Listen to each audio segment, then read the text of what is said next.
Olá, meus irmãos, a paz do Senhor Jesus. Vamos para mais uma EBD. Hoje a lição é de número 7. O tema é Derrotando o Primeiro Inimigo, da série Tempo de Conquistas, da Revista dos Jovens. Quero mandar a paz do Senhor para toda a classe Aliança, para o nosso irmão Márcio e nossa irmã Sandra, superintendente da Escola Dominical, a nossa irmã Elaine, que também Deus abençoe a todos os alunos da nossa classe Aliança, tá bom? Que Deus possa abençoar. Meus irmãos, o texto bíblico base dessa lição está em Josué, capítulo de número 6. Nós vamos ler dos versos 1 até o verso 10. Faça essa leitura na sua casa, para melhor compreensão da aula da escola dominical. O texto do dia está dizendo assim, mas em todas as coisas somos mais que vencedores, por aquele que nos amou. Meus irmãos, o primeiro tópico da lição está dizendo assim, a primeira batalha dos hebreus na terra prometida. Eu fiz mais ou menos aqui um mapa da Cisjordânia para a gente entender um pouquinho a nossa linha de raciocínio dessas aulas, a gente entender a proximidade das cidades e um pouco do trajeto do pessoal, dos hebreus, né? Então vamos lá, aqui está o bosque de Sitim, da qual eu citei, né, naquelas últimas aulas, dei referência de números e tal. Aqui está a terra de Gilgal, onde Josué levou eles, né, para se curar lá na recircuncisão. Aqui está a terra de Ai, que nós vamos falar na aula de número 8. Aqui está Jericó e aqui está Jerusalém. Olha só que bênção. Meus irmãos, a terra de Jericó, ela tinha uma extensão de 32 quilômetros. Ela também tinha muros. A fortaleza de Jericó, a cidade de Jericó era cercada por muros que tinham 9 metros de altura e 6 metros de espessura. Ou seja, Jericó era uma fortaleza. E dessa vez, o líder Josué tinha uma missão, já com toda a experiência de passar o pessoal ao Jordão, de assumir a nação dos hebreus, de trazê-los para o caminho que o Senhor determinou que eles andassem, substituir Moisés. Olha só quantos desafios Josué venceu ao longo do tempo. E dessa vez, como não é diferente dos demais, Josué tinha o desafio de trazer os hebreus para lutar na terra de Jericó e tomar esta terra por posse, dada por Deus, né? Então ele tinha essa missão. Olha o que fala aqui no versículo 2 do capítulo 6. Então disse o Senhor a Josué, olha, tenho dado na tua mão a Jericó, e a seu rei e os homens valorosos. Ou seja, Deus já estava dizendo para Josué, Josué, a vitória será contigo, a vitória será com vocês, porque eu, Senhor, tenho dado essa terra nas vossas mãos. Nós sabemos que Jericó era uma fortaleza, mas Deus já tinha falado que era com Josué e que daria esta terra para Josué e para o povo hebreu, para o povo seu. Então praticamente a vitória já está sendo dada por Deus. Aqui nos primeiros capítulos nós conseguimos ver.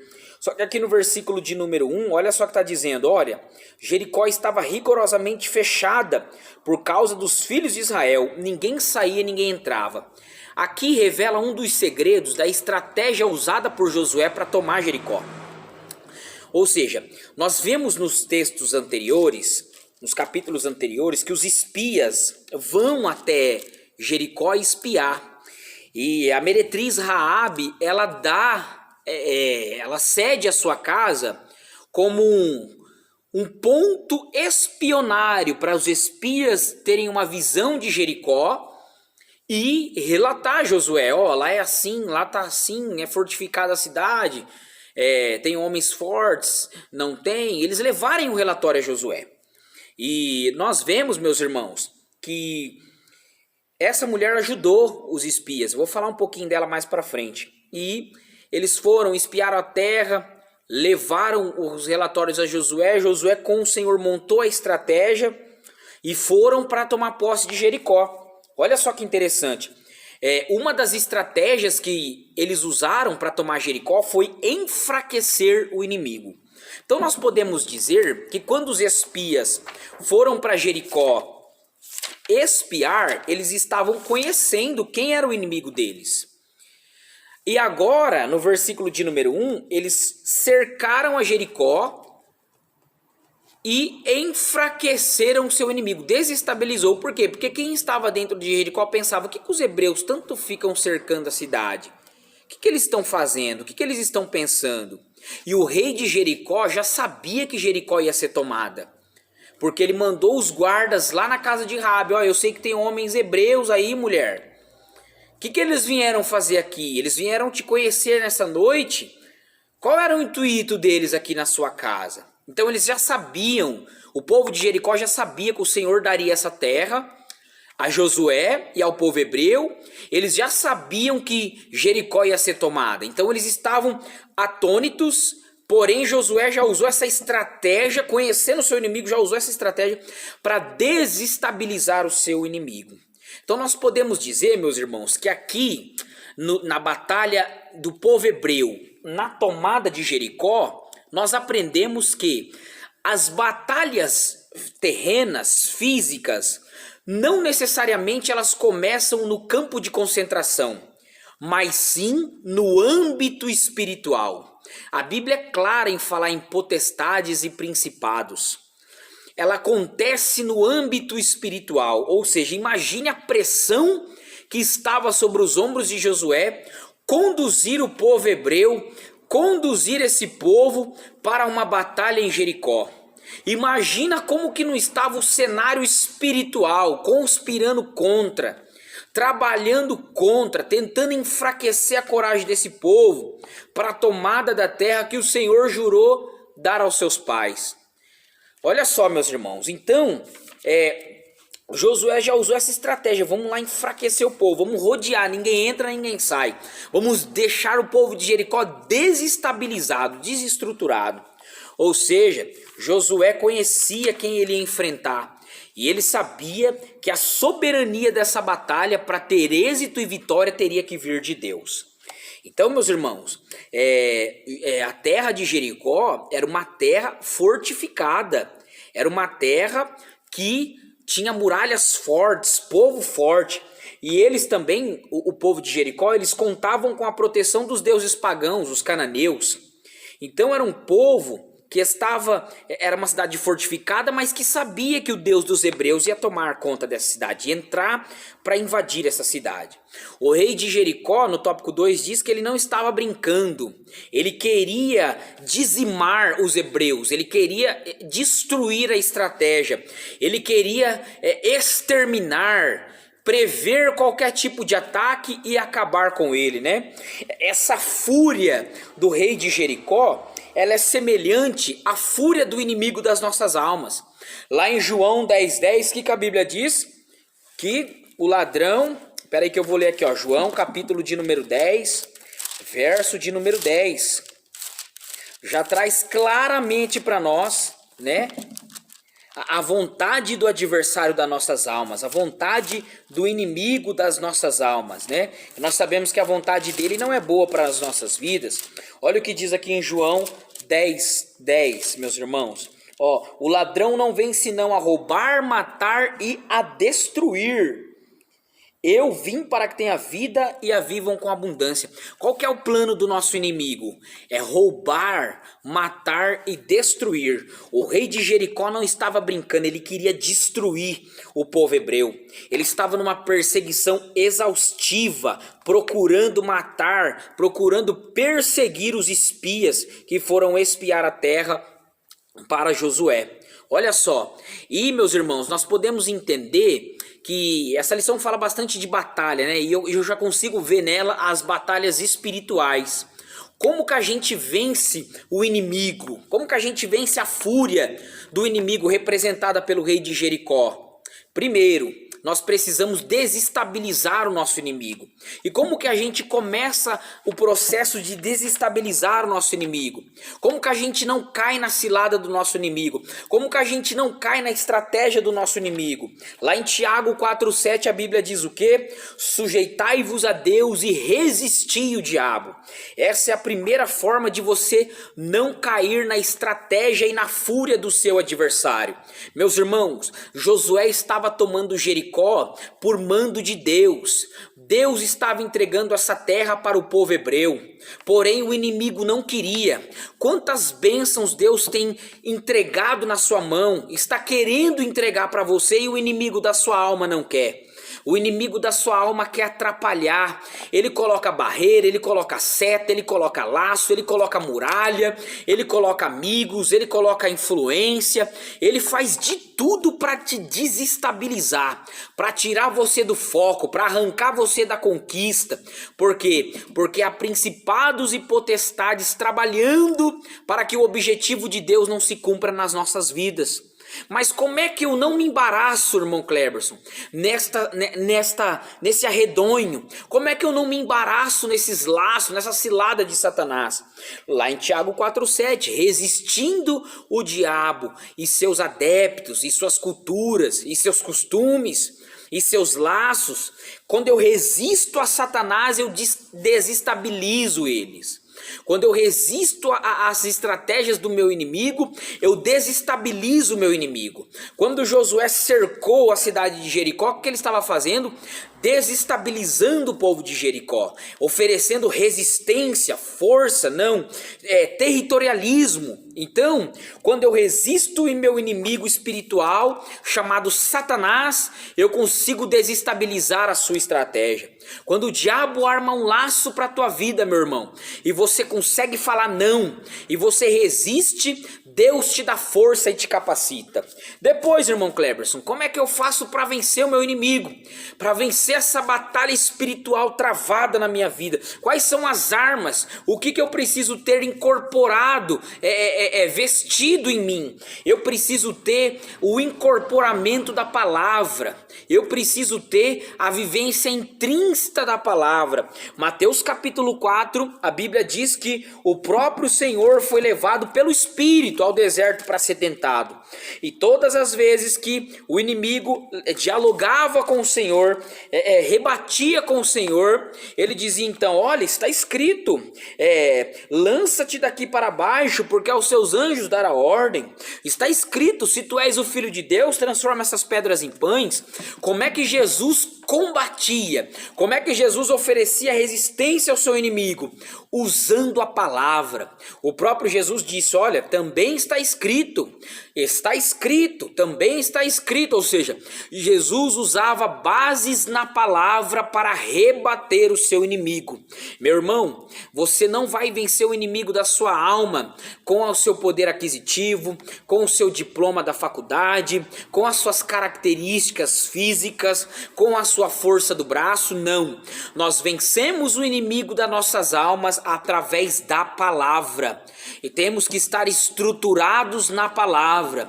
Nós, servos de Deus, cristãos, temos que estar estruturados na palavra de Deus para ter respostas contra o nosso inimigo, para ter respostas contra as ciladas do nosso inimigo, para ter respostas contra as dúvidas e pensamentos e setas malignas que Satanás quer lançar em nós.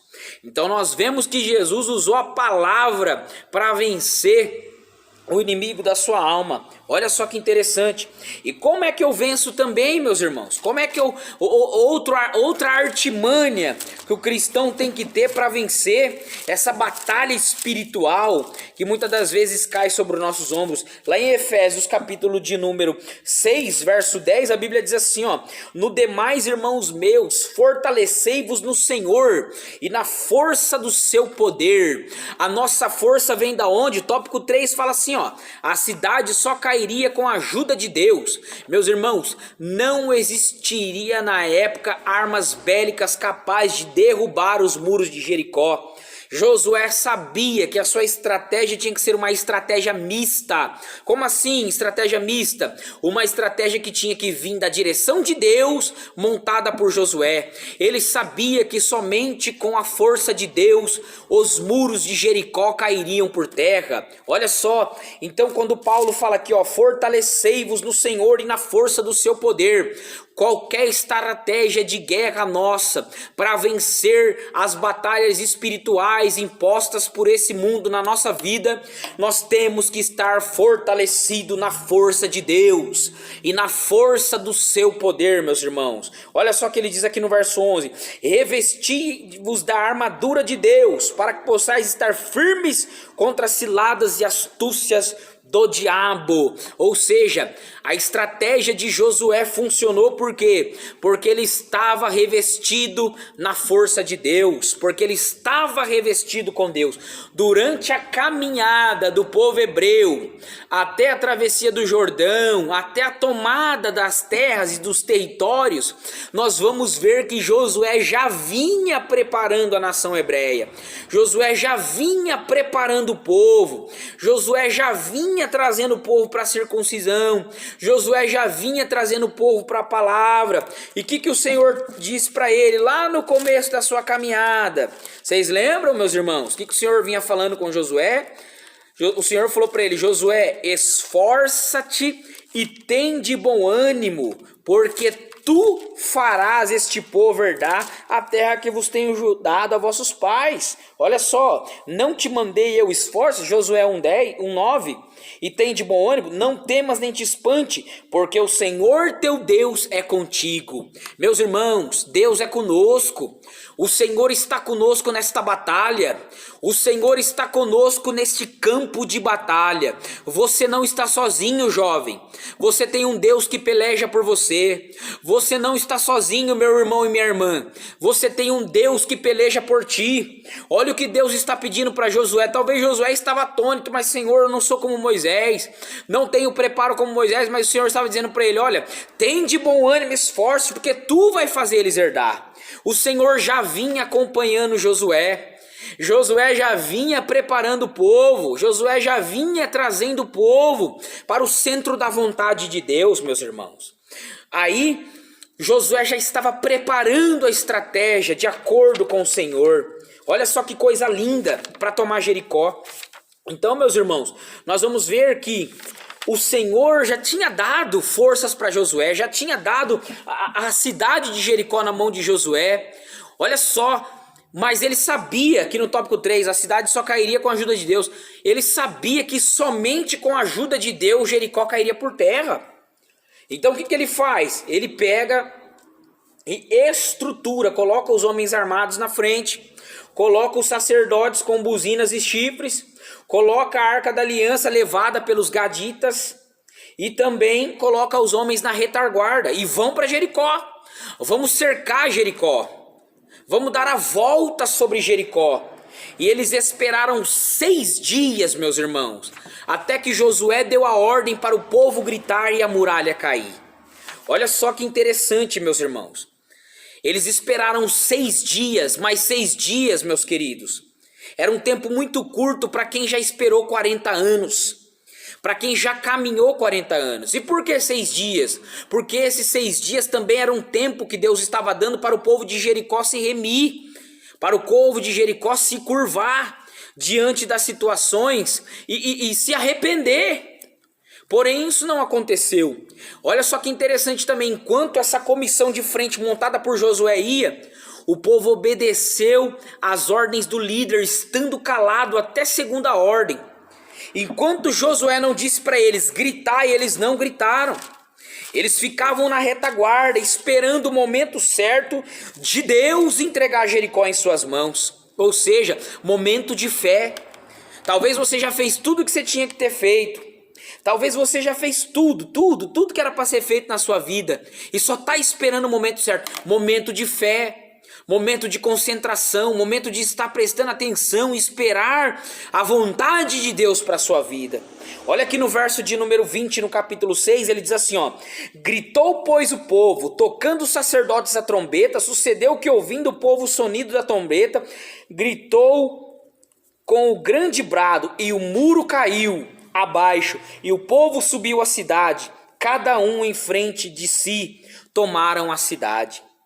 E tudo que havia na cidade destruíram totalmente a fio da espada, desde o homem até a mulher, desde o menino até o velho, e até o boi, o gado, o miúdo e até o jumento.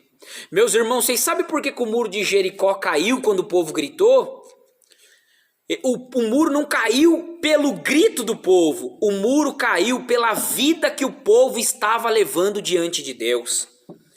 Meus irmãos, não adianta a gente querer chegar em cima da hora e resolver os nossos problemas com Deus. Jovens, não adianta a gente querer um milagre em cima da hora com Deus, não. As coisas que acontecem na nossa vida espiritual são consequência da vida que nós estamos tendo com Deus ao longo do tempo. Ei, olha para trás. Veja o que Josué fez com o povo. Circuncidou, trouxe o povo de volta. Achegou o relacionamento do povo com Deus. Estreitou os laços do povo para com Deus. O povo começou a ter intimidade com o Senhor. Então não foi apenas o ato do grito que derrubou as muralhas de Jericó, mas sim a vida que o povo estava levando diante de Deus. Como é que está o seu relacionamento diante de Deus? Ah, irmão, eu não venço uma batalha. Eu estou vendo você falar aí que Josué venceu, mas eu não venço uma batalha. Você está orando, você está jejuando, você está buscando a palavra de Deus, você está se fortalecendo como o apóstolo Paulo disse aqui. Como é que estão as suas armas de defesa? Como é que estão as suas armas de guerra? Como que você está perante essa batalha? Você está pronto para a batalha? Você está pronto para enfrentar o seu adversário? Ou melhor, você conhece quem é o seu adversário? Talvez o seu adversário seja a pornografia. Talvez o seu adversário seja uma falta de espiritualidade. Talvez o seu adversário seja o uso impulsivo das redes sociais. Talvez o seu adversário é essa frieza espiritual que está tomando conta de muita gente nessa pandemia. Ei, você precisa localizar o seu adversário, meus irmãos, e neutralizar ele. E saber que tudo aquilo que nos alimenta ganha força e se materializa. Então nós precisamos conhecer o nosso adversário, ter uma estratégia contra ele, desestabilizá-lo e lutar com as forças que o Senhor nos dá para lutar. Se você continuar a ler Efésios 6, 14, 15, 16, 17, 18, o 18 chama muita atenção porque ele dá mais uma dica, ó, orando em todo tempo, com toda oração e súplica no Espírito, vigiando nisto com toda perseverança e súplica por todos nós. Meus irmãos, Josué venceu porque ele estava tendo uma vida regrada diante de Deus e que o povo hebreu estava sendo conduzido a ter essa vida diante de Deus. Para nós derrubarmos a muralha de Jericó, nós precisamos caminhar com Cristo, caminhar com Deus, da mesma forma que Deus deseja se relacionar conosco, nós temos que ter o mesmo desejo em se relacionar com Deus. Aí eu fico pensando, se a muralha era de 9 metros e de 6 de extensão, como será? Se a muralha caiu, meus irmãos, os escombros ainda seria uma barreira para eles atravessar. Eu creio, pelos olhos da fé, que o Senhor abriu uma vala e aquele muro desceu para baixo e o povo passou, triunfou firmemente. E falando nesse desmoronamento dos muros, se cumpre o que Paulo fala, crê no Senhor Jesus e será salvo tu e tua casa. Por quê? Quando Raabe hospedou os espias disse para ela, olha, quando nós tomarmos Jericó, somente tu e tua família não será destruída. E se nós formos ler um pouquinho mais atrás nos textos, nós vamos ver que aquela mulher meretriz, quando ela recebeu os espias, ela já falou, olha, eu sei que o povo, que o Deus dos hebreus o dará essa terra será tomada pelos hebreus. Ela já sabia o propósito de Deus para o povo hebreu naquele lugar. Muitas das vezes você está num beco sem saída e fala, meu Deus, como é que eu vou sair daqui? Como é que eu vou escapar daqui? Mas Deus sempre tem os seus remanescentes, meus irmãos. Deus tinha uma mulher de coração aberto ali, ó, pronta para receber os servos de Deus, para trazer a estratégia do Senhor, para deixar aqueles homens espiar a terra, para que Deus concluísse o propósito que Deus tinha com aquele povo. Olha só, observe que na lição de número 7 que nós estamos estudando, o povo estava tudo junto com Josué. Josué não estava triunfando na batalha sozinho. Josué não estava nessa caminhada sozinho, não. Ali, meus irmãos, existia um poder de união entre o líder e os liderados. Josué dava as ordens dadas a ele por Deus, mas porém o povo acatava, fazia, caminhava junto. Às vezes, meus irmãos, o povo precisa apoiar o líder. O líder da sua congregação, o líder da sua igreja, o líder do seu departamento. Buscar a estratégia junto com o líder. O que o povo fez aqui? Apoiou Josué na batalha. Você pode ver que enquanto Josué não ordenou que gritasse diante de Deus, o povo não gritou. Todos esperavam num só propósito, num só êxito. Mocidade, para nós vencermos, nós temos que estar num só propósito, num só coração, numa só batida, numa só pegada, que é isso que Deus quer de nós. Deus quer nós um povo forte, unido, firme, para tomar tudo aquilo que Deus nos deu, para tomar posse de tudo aquilo que Deus tem para nós, meus irmãos. E Josué estava animado. Josué estava ali animado com o pessoal. Vamos para cima, vamos tomar Jericó. Vamos vencer. E Deus deu êxito a Josué. Deus deu êxito ao seu servo, porque conduziu e fez a vontade de Deus. Então vamos lá, o que eu tenho que fazer para vencer o meu inimigo? Conheça quem é seu inimigo, conheça a sua fraqueza, conheça as suas dificuldades e as suas limitações. Seja humilde para reconhecer, para pedir ajuda para o teu pastor, para o teu amigo, para o teu orientador. Peça ajuda para quem possa se auxiliar. Conheça teu inimigo. Seja humilde para reconhecer a tua falha e pedir ajuda. Segundo, arme-se da palavra, do louvor, da fé, da oração. Busque em Deus, se fortaleça. Terceiro, tenha um relacionamento pleno com Deus. Busque a direção de Deus, que o Senhor vai te dar a vitória. Amém, meus irmãos? Então, nós vemos que a primeira batalha que Josué já tem aqui com o povo hebreu, o primeiro inimigo, que era o povo de Jericó, o Senhor dá vitória para o seu filho. Dá vitória para o seu povo nessa primeira batalha. E a primeira de muitas, porque o cristão ele não tem só uma batalha, ele tem várias batalhas. E eu quero desejar para você nesta manhã que o Senhor te dê vitória, te dê êxito e que você tenha sucesso em suas batalhas, que você tenha sucesso em suas conquistas. É preciso saber, meus irmãos, que tudo na nossa vida tem um propósito e que tudo na nossa vida tem um processo. Eu quero dar um exemplo para você da pipoca. Quando nós compramos pipoca, ela é apenas um simples milho. Mas depois que a gente coloca ela na panela, ela passa pelo calor do óleo, pela aquela quentura, pelo aquele bafo térmico da panela, ela se transforma em um alimento. Depois ela recebe o sal para dar sabor e depois você degusta a pipoca. O que faz a pipoca se materializar? É o processo que ela passa. O processo que ela passa, ela ganha sabor. O processo que ela passa, ela ganha formato. O processo que ela passa, ela se materializa. Ei, esse processo que você está passando não é em vão. Deus tem um trabalhar neste processo. Do ponto A ao ponto B, do ponto que você está até o ponto que Deus quer que você chegue, Deus tem um trabalhar nesse projeto, nesse processo. Deus tem um trabalhar com você. Então, meus irmãos, tenha estratégia para vencer o seu inimigo. Tenha estratégia para derrotar esse gigante que assola. Amém?